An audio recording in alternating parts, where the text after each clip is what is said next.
I showed up for my dad's birthday, he said. You haven't given this family anything real. My sister chimed in. Actually, you shouldn't have come. They laughed, until the rest of the room fell silent.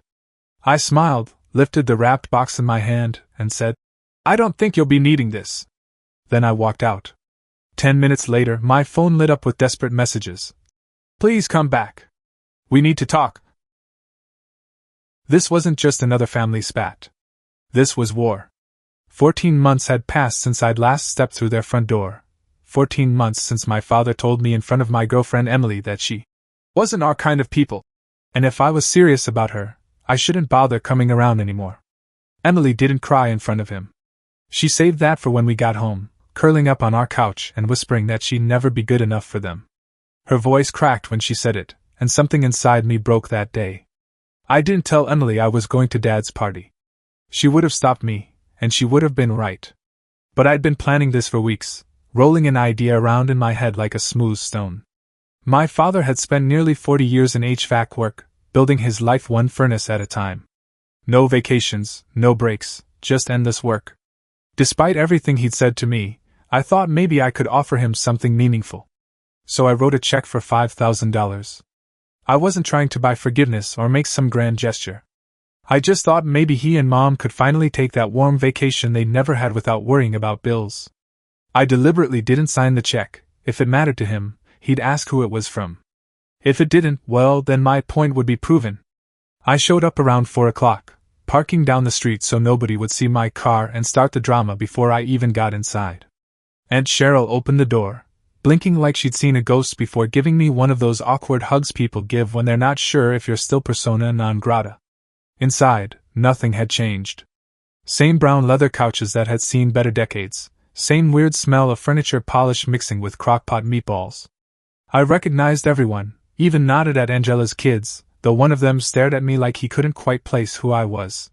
Fair enough, it had been over a year. Then the birthday boy made his entrance. Everyone clapped, some giving those forced cheers people do when they're trying to fill uncomfortable silence. He was all smiles until his eyes found me across the room. The temperature seemed to drop 10 degrees as the room went so quiet I could hear ice shifting in someone's glass. He didn't say hello. Didn't ask how I'd been. Instead, he announced loud enough for the entire room to hear. Didn't expect you to show your face after the stunt you pulled last year. I kept my voice steady. I came to celebrate. He stepped closer, and I could see him making that calculation, let it slide or double down. He chose poorly. You haven't given this family anything real. A few people laughed nervously. My cousin Ryan suddenly found his phone fascinating, pretending to text. That's when Angela, who hadn't spoken to me in over a year, decided she needed her moment in the spotlight. Actually, you shouldn't have come. Their laughter was sharp, sarcastic, designed to cut. I felt every eye in the room boring into me, some embarrassed, some waiting to see what I'd do, a few looking like they might actually agree with the public execution happening in front of them. That's when I reached into my jacket pocket and pulled out the envelope. I walked over to the table, placed it next to the birthday cake, and looked my father dead in the eye. I don't think you'll need this. Then I turned and walked out. Didn't grab a soda, didn't say goodbye to Mom, didn't look back. Just walked down that driveway like I was walking off a movie set, knowing I'd just lit a fuse that would change everything. 10 minutes later, my phone started lighting up like a Christmas tree. First Mom, then Cheryl, then Angela's husband, who never texted me once in his entire life. Please come back. We need to talk. What did you put in the envelope? He's asking who gave him the check. Then came the kicker text that made my blood sing. He's crying. He said he messed up. I didn't answer any of them. I just watched those messages pile up like evidence of their panic. I should have felt vindicated, but mostly I felt empty. I'd gone there hoping to patch something up, but instead I'd handed them a grenade with the pin already pulled. They wanted to know what was in that envelope. They were about to find out, but that was just step one of my plan. I didn't respond to any texts that night. Let them sweat. I turned my phone on silent, ordered takeout, and spent the evening on the couch with Emily watching her favorite old sitcom like nothing had happened. I didn't tell her about the party yet. I wanted to see how far they'd crawl before pretending they suddenly cared about me. By morning, I'd been mysteriously re-added to the family group chat they'd booted me from 6 months earlier. It was full of desperate messages. "Ethan, Dad wants to talk to you. He didn't mean it. Can we meet up? We want to explain." Explain what? That they didn't expect me to have a backbone? That their cruel laughter dried up the second money hit the table? Then Angela called. I didn't pick up, but I listened to her voicemail with savage satisfaction. "Look, Ethan, I didn't mean what I said. It just came out wrong. I think you should talk to Dad. He found the check. He's different today. Please just call me back." Different. Sure, he was different. Money has a way of changing people's perspectives real quick. I gave it a full day to let them marinate in their own anxiety. Then on Tuesday, I sent one message to the group chat. "Since everyone's suddenly so sentimental, let's do brunch next Sunday. I'll bring something special." That something special wasn't food. Sunday arrived like Judgment Day. We met at Aunt Cheryl's place, and my parents were already there looking like they'd been dragged in against their will. Mom gave me the kind of desperate hug you give when you're terrified someone might vanish again. They tried making small talk, but I wasn't in the mood for pretending. Once everyone had their mimosas and overpriced eggs Benedict, I stood up and raised my glass. "I want to make a toast," I announced, watching eyebrows shoot up around the table. Cheryl whispered something urgent to her husband. Angela gave me a suspicious squint like she could already smell the trap I was setting. "I want to thank everyone for being here. It's been a weird week, but I brought something I think you'll all appreciate."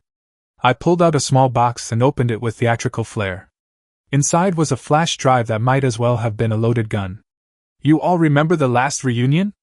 2 years ago?" I paused as people nodded uncertainly. "That was the year I brought Emily for the first time. Well, I recorded something that day. A little gift, I guess. Just wanted you to see what you sound like when you think no one's watching." The color drained from several faces as I plugged the flash drive into Cheryl's TV. The screen came alive with crystal clear footage of my father, Angela, and several cousins standing in the kitchen with wine glasses in hand. Emily had been outside talking to Mom in the garden at the time, and I'd accidentally left my phone on the counter recording. The video played their greatest hits of cruelty, laughing about Emily, about how I'd apparently lost my standards. My father's voice came through loud and clear. "She's got nothing in her purse but receipts and dreams." Angela chimed in with her contribution. "Well, at least she's cute. Maybe he'll grow out of it." The room went dead silent. Cheryl looked like she wanted to dissolve into the upholstery. My dad stared straight ahead like maybe if he didn't blink, reality would reset itself. Angela's kids stopped chewing their bacon. Then I dropped the second bomb. "Oh, and I took back the check. You might want to double-check that envelope. It's just blank paper now." It was true. The night after the party, I'd driven back after dark, parked a block away, and waited until every light went out. I still had my spare key from high school. The check was right where I'd left it, tucked inside the card with no signature. I replaced it with a blank piece of paper and slipped back out like a ghost. "You all said I haven't given anything real to this family," I continued, savoring every shocked expression. "You're right. That changes today." And then I walked out for the second time, but this time it wasn't just about revenge. This was the opening move in a much bigger game. The silence after that brunch was absolutely perfect.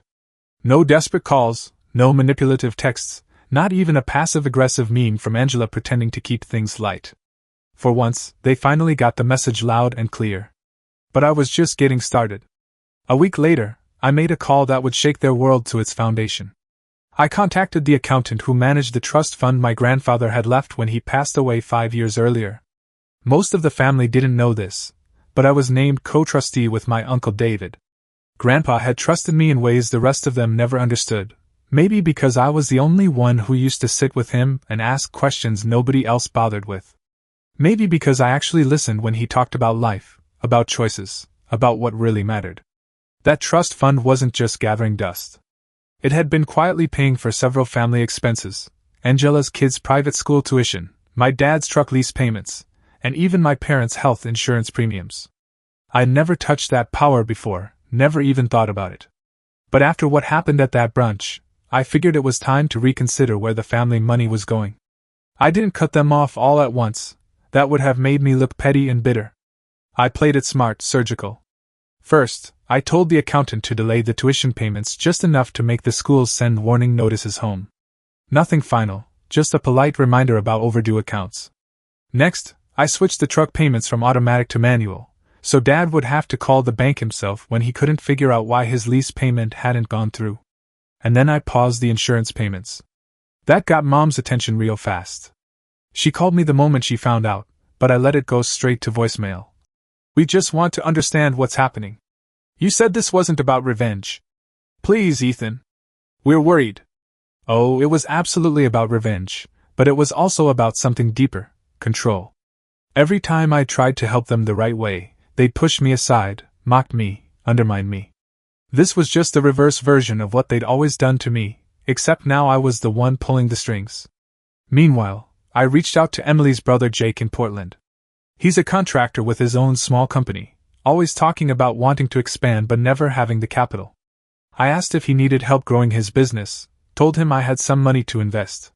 He said yes immediately, no questions asked, no family drama attached. I wired him $10,000 that same day. That night, I posted a photo of us shaking hands on Instagram with a caption that read, "Invest in those who believed in you when no one else did." It was beautifully vague and perfectly passive-aggressive. Angela saw it within an hour. She liked the post, then 5 minutes later sent me a text. "So you're just going to burn it all down now?" I didn't reply. I didn't need to. But I did screenshot one particular text from her, the one she'd sent the night after our brutal brunch. "I wish we'd just let you talk that day. We should have listened. I'm sorry." I saved it in a folder on my desktop titled, "Just in case." Because the thing about people like my family is they only apologize when they think you still need them. They hadn't figured out yet that I didn't. About 2 weeks later, fate handed me an unexpected gift. I was standing in line at my favorite coffee shop when I spotted someone I hadn't seen in years, my cousin Rachel. She'd moved to Chicago a while back and kept her distance from all the family drama, which made her the perfect neutral observer. We made eye contact, and she walked over like we'd just seen each other last week. She didn't say hello or how are you. She just looked me dead in the eye and said, "You lit the match, huh?" I didn't deny it. We sat down and she told me she'd heard about everything: the brunch, the check, the video. Apparently word had traveled faster than I'd expected through the extended family network. Then she dropped a bombshell that changed everything. "You know you're not the only one he's humiliated," she said, leaning forward conspiratorially. "And that's not even the worst part." She went on to tell me something that made my blood run cold. My dad had been bragging just 2 months earlier that I'd come crawling back eventually. Because, in his words, "Ethan doesn't know what loyalty means." That hit me like a physical blow. But Rachel wasn't done. "There's something else you need to know," she said, glancing around to make sure nobody was listening.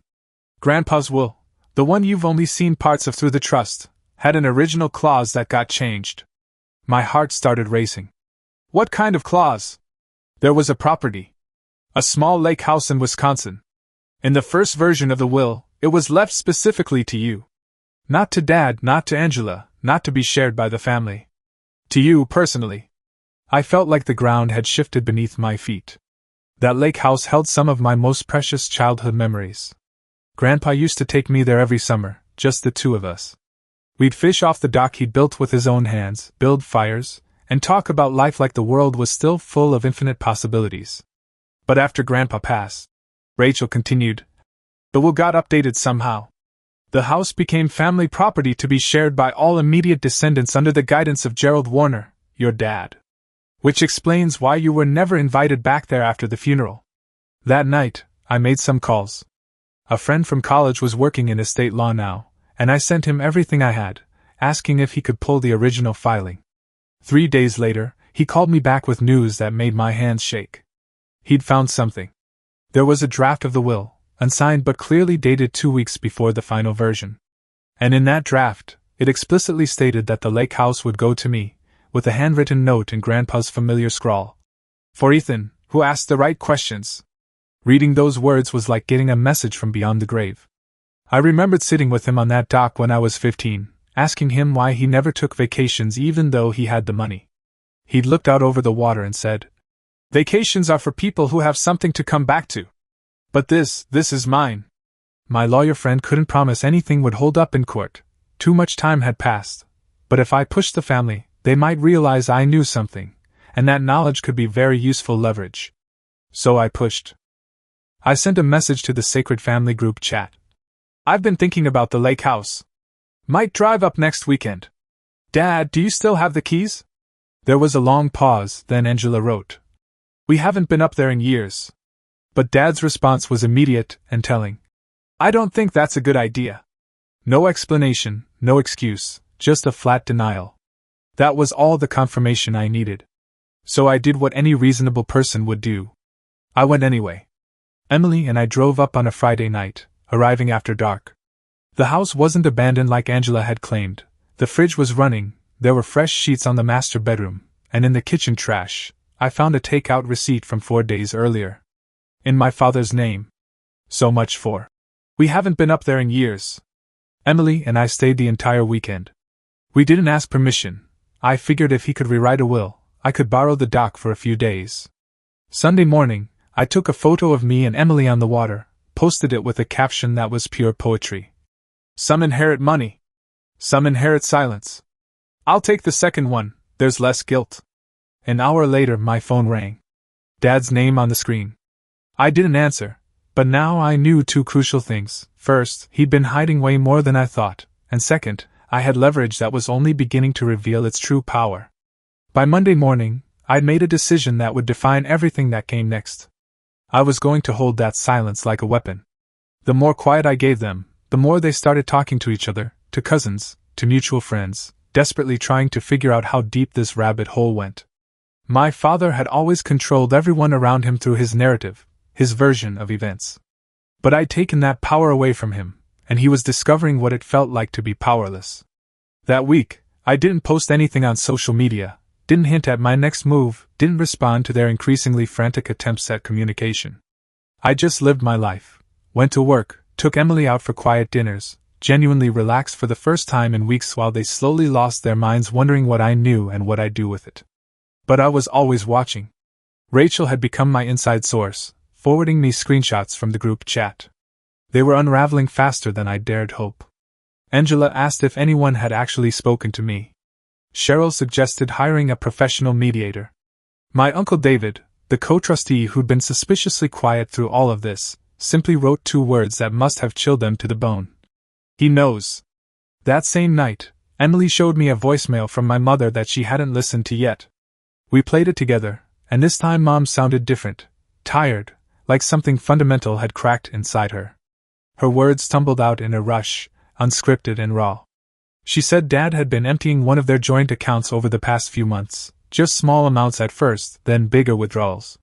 She hadn't known what the money was for, but now she was certain he'd used it to pay someone to clean up Grandpa's will. Someone from their church who used to be an estate consultant before getting their license revoked for ethical violations. She said she didn't know all the details, but she knew enough to be terrified of what I might do with the information I'd uncovered. Her voice broke as she begged me not to destroy the family, to just stop this campaign of revenge, to please. Just let it go. That phrase hit me like a slap. Just let it go. Not, we were wrong. Or, he hurt you. Or, we're sorry about how we treated Emily.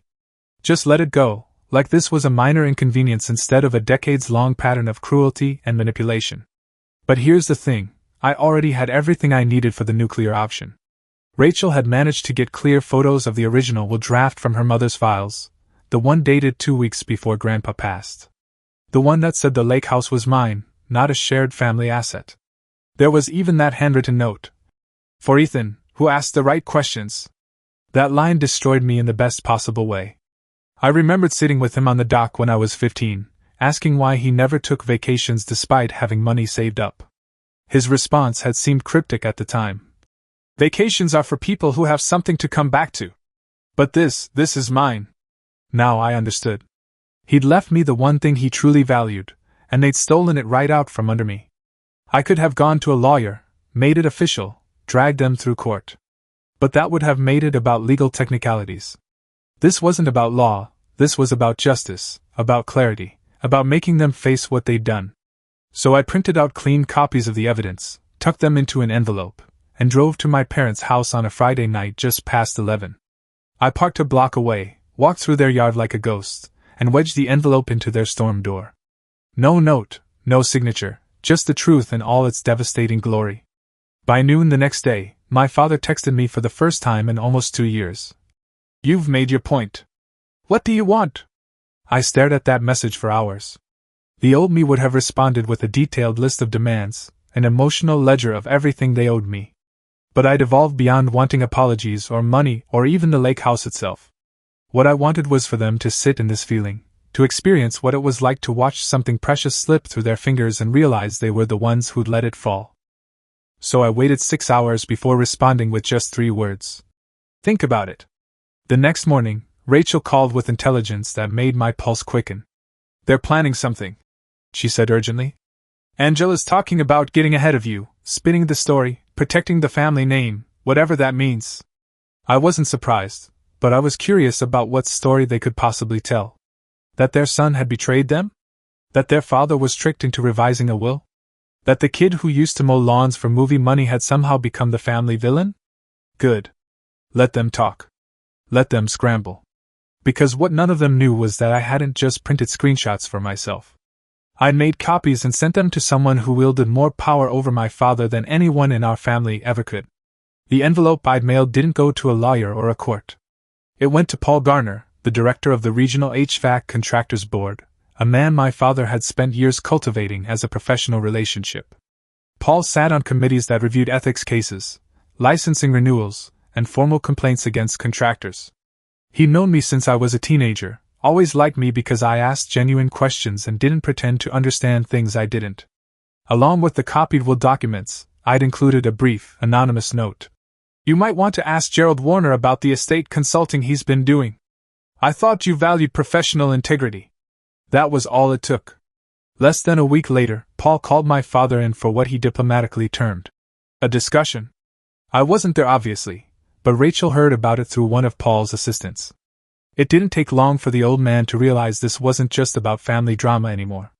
He was now facing the possibility of a formal ethics complaint that could destroy his professional reputation. I knew exactly what my father feared most, not me exposing him to our family, but being exposed to his peers, his professional community, the network he'd spent 40 years carefully building. Every handshake, every favor, every business relationship was suddenly one phone call away from turning ice cold. That night, he called me one final time. I let it ring. A few hours later, he sent me the most pathetic text message I'd ever received from him. "You win. Congratulations." But it was never about winning. This wasn't some extended teenage rebellion finally reaching its climax at 34. This was about recognition, about being treated like a human being instead of a problem to be managed. About reclaiming not just what they'd stolen physically, but everything they'd taken from me emotionally over the years. The next weekend, Emily and I drove back to the lake house one more time. But this time, I didn't just post a picture on social media. I changed the locks. I installed security cameras. I bought fresh linens and restocked the kitchen. We stayed 4 nights, and every morning we drank coffee on the dock Grandpa had built with his own hands while I told Emily every single detail of this long, complicated war. She didn't say much, just listened and held my hand like she'd always known it would come to this. Then came my final masterstroke. I called a local youth outreach nonprofit, the kind of organization Grandpa used to donate to in secret when he thought nobody was paying attention. I set up a memorial scholarship in his name using money from the trust fund my father could no longer access. It wasn't a fortune, just a few $1,000s a year, but it would put a couple of deserving kids through community college. Kids who, as the dedication read, asked the right questions. I made sure the announcement mentioned that the scholarship was funded through the estate of the man whose beloved lake house had been returned to its rightful caretaker. I never told my family about the scholarship directly, but I knew they'd seen the public announcement because 2 days after it went live, Angela deleted every single photo of the lake house from her Instagram account. No caption, no explanation, they just vanished like they'd never belonged to her in the first place. And in the end, they never had. A week later, a small envelope appeared in my mailbox like a white flag of surrender.